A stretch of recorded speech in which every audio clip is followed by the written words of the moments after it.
Testando o áudio, 1, 2, 3, vamos lá. Olá pessoal, boa tarde, eu sou Alexandre, CEO da Strike Games, e hoje eu estou aqui para inaugurar um novo quadro do canal. E estou com dois convidados.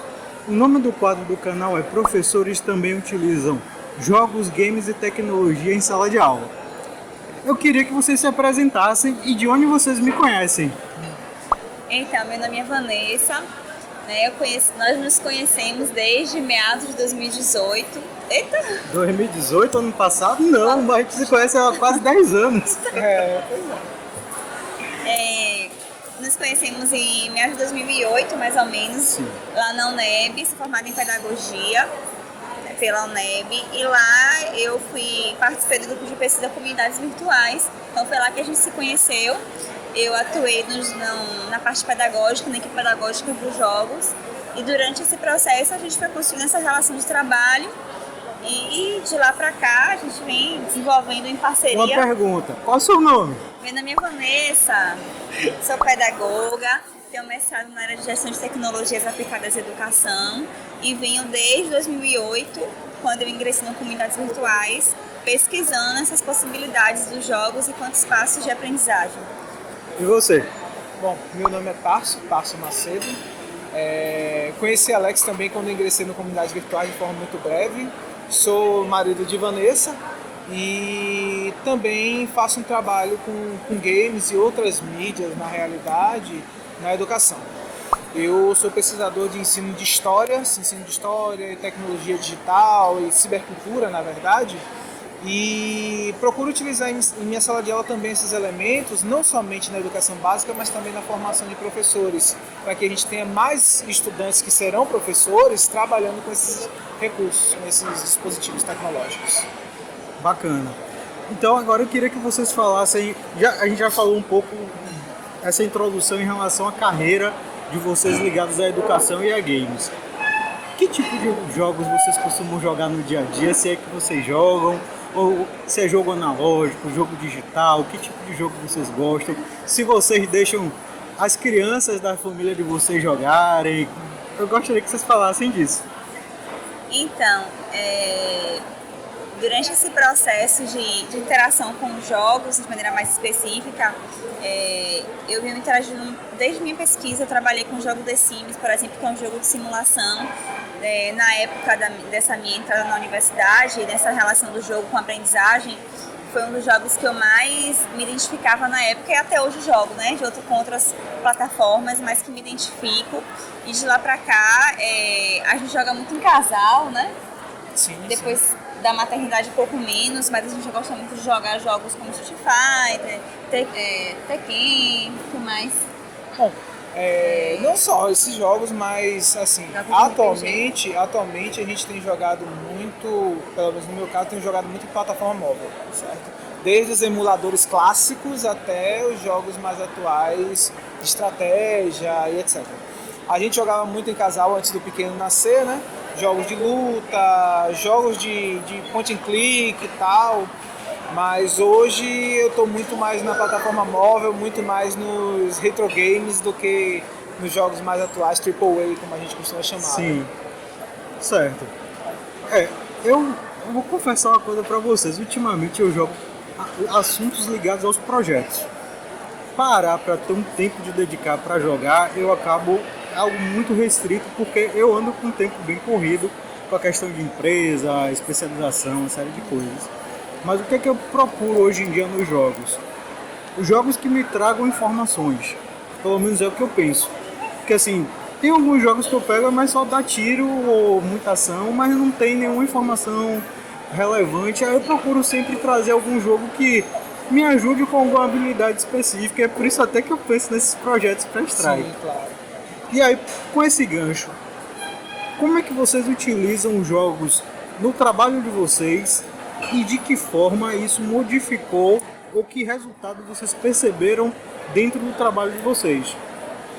Então, atualmente eu trabalho em uma escola na rede municipal de Salvador, chamada Escolab, que é uma escola chamada Escola Laboratório, que é uma escola que tem dentro da sua própria construção, né, curricular, a ideia de trazer essas tecnologias, né, da informação e comunicação como espaços de mediação dos processos de ensino-aprendizagem. E lá eu trabalho com um componente curricular chamado Jogos de Linguagem, que é um componente que tem como objetivo a gente trabalhar e favorecer práticas de leitura e de escrita a partir da interação com essas tecnologias. Então a gente lá, por exemplo, utiliza muito Kahoot, né, que os meninos pedem muito, assim, aplicativos que envolvem interação, né, que geram engajamento. A gente trabalha com jogos de tabuleiro e trabalha com aplicativos, porque lá a gente tem tablet, cada sala tem uma estrutura bacana nessa área. E lá a gente utiliza jogos e aplicativos voltados para a produção de conteúdo, né? Então, espaços onde ele aprende, mas onde ele também produz conteúdo nessa relação. E você, Tarso? Então, na sala de aula em história, muito jogo tem envolvimento com algum processo histórico e tal. O mais clássico deles é Assassin's Creed. Claro. Certo? Eu estava falando sobre ele na escola hoje, falando sobre Revolução Francesa.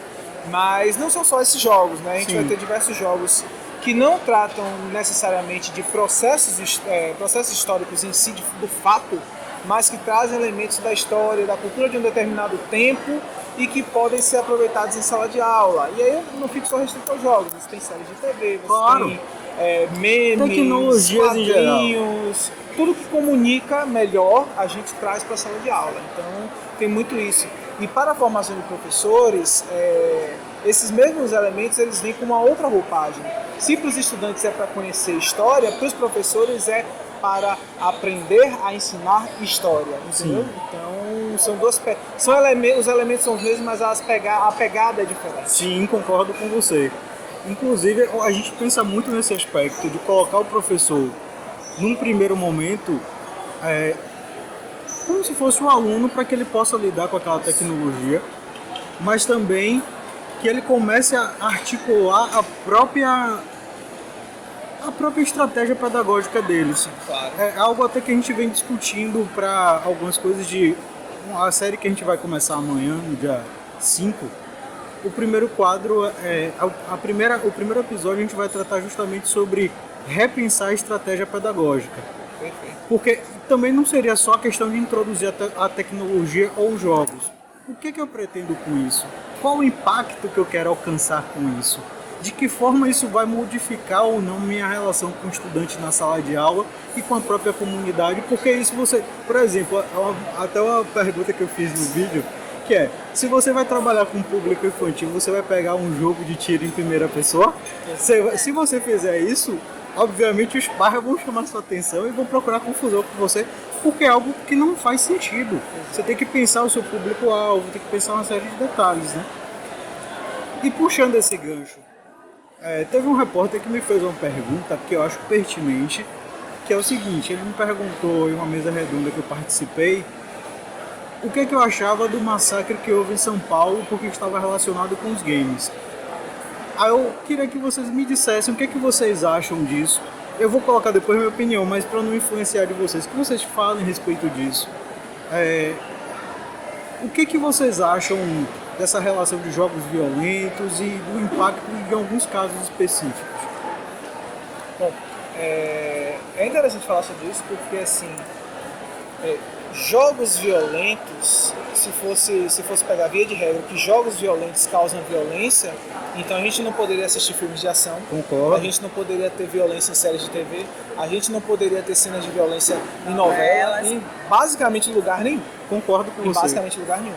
O que a gente tem que analisar é que esse estopim para esse tipo de atitude é muito mais uma questão da psique da pessoa que cometeu o ato do que da própria mídia em si. Concordo com você. Todo esse debate, sobretudo com os games, começou lá no início da década de 90 com Mortal Kombat, com Carmageddon, com Doom, todos esses jogos que eram extremamente violentos e que muitas pessoas diziam, não, que é essa violência que está estimulando a morte, o assassinato.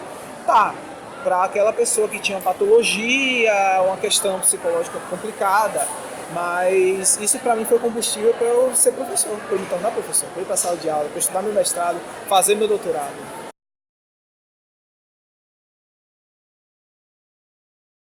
Pessoal, então como é que vocês veem a relevância dos jogos dentro de sala de aula? Então, Alex, a gente hoje trabalha, né, com essa, quando a gente fala dessa sala de aula dos alunos, com o público que interage cada vez mais com essas tecnologias, né, sejam jogos e outras mídias digitais. Então eu vejo, na verdade, hoje o jogo, que eu sempre vi, né, por isso que busquei pesquisar isso, o jogo como um espaço de aprendizagem. Então, quando a gente pensa que qualquer jogo ele pode nos trazer alguma aprendizagem, desenvolver alguma habilidade, eu penso que o jogo se constitui hoje como um dispositivo de aprendizagem fundamental para esse contexto, né, que a gente convive hoje. Eu trabalho, por exemplo, em uma escola municipal, na Escolab Boca do Rio, e lá eu trabalho um componente curricular chamado Jogos de Linguagem, que é um componente que a gente trabalha com as práticas de leitura e de escrita, mediada por essas tecnologias, né? E dentre essas tecnologias digitais a gente fala dos jogos. Então, hoje os alunos interagem com esses jogos e produzem conteúdos a partir dessas interações. Então, eu vejo hoje como fundamental, né, para a gente se aproximar dessa geração que interage, né, já com essas tecnologias. E você, Tássio? Não, vejo também de forma muito forte, até de uma aproximação de linguagens, mas como eu estou no meio também da formação de professores, eu vejo que é muito importante que a gente, de certa forma, interaja com esses formandos, esses licenciandos que estão ali se desenvolvendo para dar aula com esses dispositivos. Porque o que a gente vê é que ainda tem um caminho grande para percorrer na utilização não só dos games, mas de outras mídias que vêm do digital na sala de aula. Então, se faz muito importante que você traga essas coisas para a sala de aula como a didática contemporânea.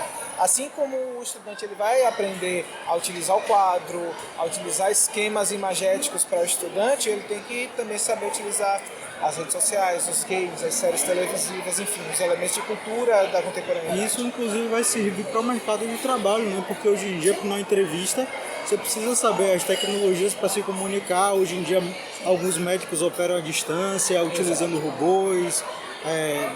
Hoje em dia, a tecnologia está no nosso dia a dia, às vezes a gente nem percebe, né? Exato. Pequenas coisas do dia a dia que a gente já está tão acostumado, são tecnologias que antigamente não existiam. Exato.